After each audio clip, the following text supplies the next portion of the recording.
Waza l'amateur, jaajëf sama gars yi, welcome to the Mad My Video hein. Donc aujourd'hui on est là pour le jour de Dieu, c'est le mercredi. Dama leen di wax les habitués hein. Wala il faut me fàttaliwaat leen. Donc c'est la semaine des artistes. Tout se passe sur mon Instagram. Boo duggee sama Instagram ci sama story damay dugal benn photo artiste ma wax gars yi wax leen lan ngeen xalaat ci artiste bi. Que pensez-vous de Dieu? Def naa ko bu ak bees mu ngi sama chaîne YouTube. Def naa ko bu kaw prib dip mooy lundi bi. Donc aujourd'hui c'est le troisième jour on a J21 bu subaa boo leen ko bëggee xam bëgg ngeen jàllale seen xalaat ci artiste bi vous savez ce qu'il vous reste à faire ngeen dem sama Instagram ci sama story ngeen wax li ngeen xalaat ci artiste bi. Donc on y va tout de suite ak gars yi lu ñu xalaat ci moom y a eu beaucoup de réactions. Donc tur yi da ngeen ma koy jégal na damay ñëw rek lire yenn saa yi naa mentionné tur yi et y a Deb Bril Vagos mu ne il a du potentiel je l'admire. Flash mu ne ki anglais la làkk ki moom man gars yi xam naa comprendre sa concept bi et kii sa tour bizarre la mu ne Flo démb il est tellement fort ce gars je l'adore. Rush Off mu ne franchement Jay lyricalement parlant dafa aay en plus il a du flow. Ok, talentueux, un flow hyper fou, talentueux et polyvalent, high. Rich Mind Beats moom mooy defar beat yi ngeen di dégg ci suuf nii moom moo posé question mu ne un gars humble non problème su ñëwee gaaleem ngay xool ko da ko foog une célébrité ndax simple ah li nga wax dëgg la mos naa dem gaaleem fekk soo ay carax la def simple quoi easy moom il se prend pas la tête du ñoo dil star xanjul quoi loolu je tenais à témoigner de ça. Donc ñu demaat ci beneen page. Mu ne Bastug mu ne il est fou plombier original mu ne moom Canabasse lay toppandoo. Mohamed 3182 mu ne moi j'écoute ses titres mais je ne vois pas de dope punch. Malik Diop mu ne il mérite plus de buzz. Cheikh mu ne il a beaucoup de talent nice job moo dàq rime ci game bi il est vraiment talentueux ce gars. Diaw mu ne nice flow mais trop de répétition dans sa musique like Niska. Ok, point important. Rap SN mu ne très talentueux dafa mën refrain. Prodige mu ne il est au top il est top des top. Le mec il ne déçoit jamais par rapport à sa mixtape vraiment il est cool aussi.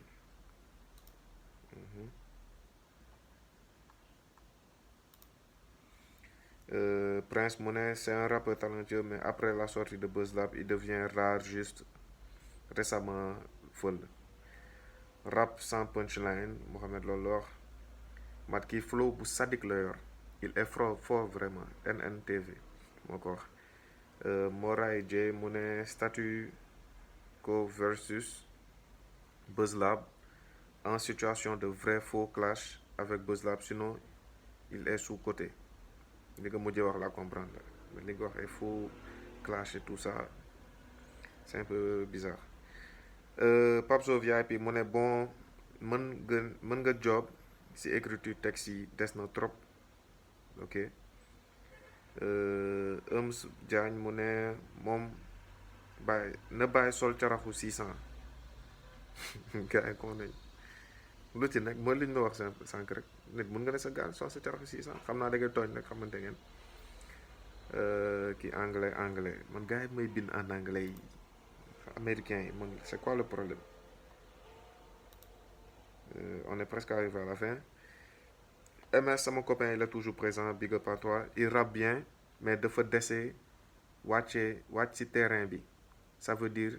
li muy def nii mën na def lu ko raw. Ki mu ne il est super talentueux borom 10 000 flow ci def na ay emoji flamme c'est revenu encore he got many flow mën na rap ok léegi ñu ngi ci last page bi. Don't forget anglais encore et waay anglais yi il a un flow qui le démarque avec un petit plus genre un peu hard que basse même flow même style s'il était jeune je dirais le futur Canabasse. un flow de ouf. Donc yegg nañ ci fin gars yi lu ñuy wax seen réaction. Donc je vais passer à ma réaction personnelle li ma xalaat ci Jay. Donc selon man Jay c'est un artiste très talentueux boo leen fàttaliku 2017 projet J21 bi ça a signé son entrée en tant que artiste solo quoi parce que dañ ko doon gis ci apparition yu ndaw pour ñu xamul Jay c'était le manager de Canabasse léegi mu def ay apparition yu ndawaan ci For The Buzz yi et gars mu démarqué mooy son bi dama bëgg maane xaalis sama poche son boobu moom da ko toj tu vois si la indi particularité am gars di ko bàyyi xel mais man au début j'avais du mal à def la dissociation entre moom ak Canabasse parce que dañoo ndróowoon timbre vocal quoi waxoon naa ko ci sama première écoute bu ma defoon ci projet bi et avec le temps 2017 2018 2019 il commence à s'affirmer quoi mooy génne ay quelques singles et tout il a teasé son projet mooy 4K bi ba léegi gars ñu koy xaar xam naa mu ngi koy repousser ak li fi xew et tout ça mais il balance il envoie du lourd yónnee nañu extrait wu vidéo bu mu def ak gel bi titre bi boo leen mën si mën a jàppale titre son bu mu def ak gel bi waaye Marie-Louise bu a signalé gel bu xees bi sama xarit d'enfance la waaw temps booy jëppal ñoo bokkoon koñ ñoo dendoon sax gaale dañoo dem Saly et tout Saldia dégg nga ma ne Saldia école boobu noonu foofu lañ doon def cours de vacances et tout donc big up à elle mooy son boobu noonu rek bu African Queen nekk genre benn vibe su love la ko def son boobu tu vois mu ngi wane ay facettes bëri parce que lii ñëw lu bëri many flow la ñu wax mën na refrain et tout te je tiens à confirmer cela et def na son bu mu am na daal ay extrait mi def xam ma dugg YouTube am vite fait temps nag maa ngi commencé naax nag billaay projet ñoo bëri damay monter ay vidéo yi dul jeex ndogu plaignant saison 3 mu ngi ñëw aussi bu leen ko fàtte donc mu ngi ni génn na sax un projet mooy balaa before the album voilà mu ngi nii 1 2 3 4 5 son la donc son mu leen wax sax mu ngi nii mooy kuy sa baay merci son boobu la dem ñëw bi la mujjee la génne avant mu génne tàllal loxo bi génne na tamit lépp dina leer xam lépp ay extrait projet bi la quoi voilà donc dara safatuma c'est un hit son bi laa gën a kiffé ci li mu defagum tu vois donc il est présent souvent day am ay absence yi ndaw mais mu ngi job quoi il a son studio boo seen seetaani clip bu mu mujjee def nii mooy tàllal loxo bi il a son studio d'enregistrement mu ngi job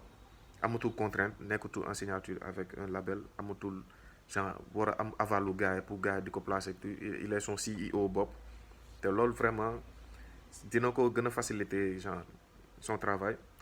moi je sens que aussi c'est un perfectionniste parce que bu jëlee temps bu bëri pour di génne affaire ça veut dire que mu ngi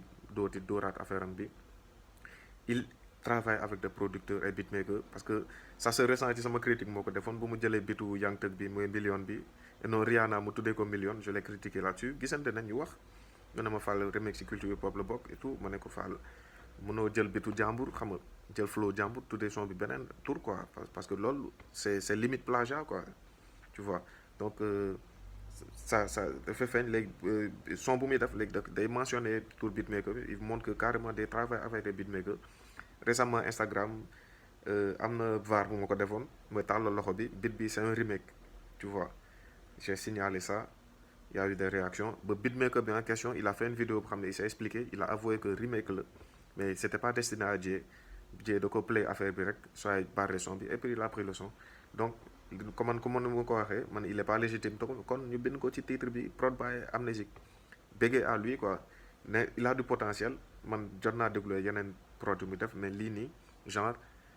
man sama rôle en tant que youtubeur en tant que amateur de rap c'est juste d'amener le débat comme académique su ñu koy defee bu gisee ay mbir ci rap bi da koy wax ça amène des trucs gars yi xam lan mooy sampling lan mooy beatmaking kan moo prod beat bi leneen ak leneen quoi xam son bi nu mu demee et tout et c'est intéressant quoi maa ngi dégg mi nag maa ngi dem de gauche à droite donc c'est juste ça c'était le jour de J21 dégg nañ lu gars def seen réaction il y a beaucoup de positifs gars yi vraiment ils apprécient ce qu'il fait